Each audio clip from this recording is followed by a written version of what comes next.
जी 28 जून 2022 को मेरे पिताजी के साथ क्या हुआ था ये पूरे देश ने देखा। उसी को लेकर एक मूवी बन गई है जिसका नाम है उदयपुर फाइल्स, जिसका एक संगठन जमीयत उलेमा हिंद और मौलाना अरशद मदनी के द्वारा एक बड़े लेवल पर इसका विरोध हुआ।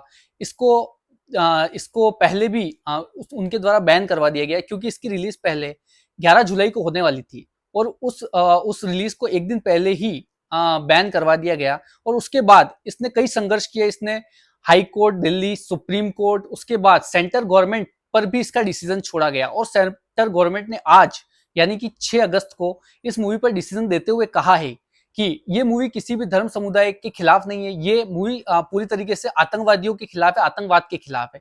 तो इस मूवी को रिलीज किया जाए और पूरा देश देखे कि 28 जून 2022 को मेरे पिताजी के साथ क्या हुआ था। वही 3 साल से लेकर आज तक मेरे पिताजी की जो अस्थियां है वो घर में इंतजार कर रही है कि उनको कब न्याय मिले। क्योंकि हमारे हिंदू धर्म में यही माना गया है कि किसी आत्मा की शांति के लिए ही अस्थियों का विसर्जन किया जाता है। पर जब तक वो दोनों हत्यारे जिंदा है, रियाज और गौस, तब तक मेरे पिताजी की आत्मा को शांति नहीं मिलने वाली। 3 साल से लेकर अभी तक इस केस में कुछ नहीं हुआ है। इसमें 166 गवाह है, उसमें से सिर्फ 15 या 16 की पेशी हो पाई है कि केस सीबीआई कोर्ट को एडिशनल चार्ज दिया हुआ है, एनआईए का वहां चल रहा है। तो बहुत सारी समस्याओं का सामना हो रहा है, उसी वजह से उसमें पेशियां भी समय समय पर नहीं हो रही। तो जो केस की स्थिति है वो बहुत ही ढीली है और ये जो केस है वो ठंडे बस्ते में है।